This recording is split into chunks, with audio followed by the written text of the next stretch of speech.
এই চিকেনগুলো দিয়ে আমি আজকে কী বানাবো দেখাই চলো। এখানে চিকেনগুলোকে ম্যারিনেট করে রেখেছি 10-15 মিনিট ঢাকা দিয়ে রাখলাম। এখানে সব কিছু কেটে কুটে রেখেছি। এবার চিকেনগুলোকে আমি ফ্রাই করব।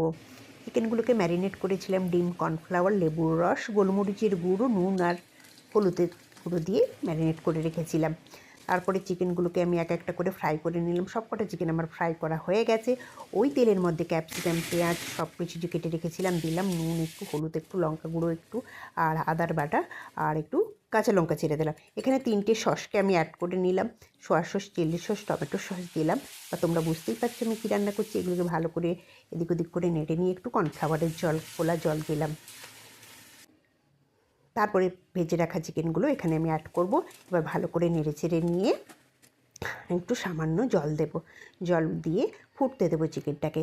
চিকেনটা কিছুক্ষণ ফোটার পরে একটু নামানোর আগে একটু চিনি অ্যাড করলাম।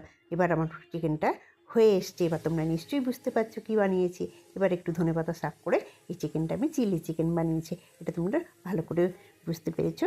আমি এটা চিলি চিকেন বানাচ্ছিলাম। দেখো কত সুন্দরভাবে হয়েছে চিলি চিকেনটা।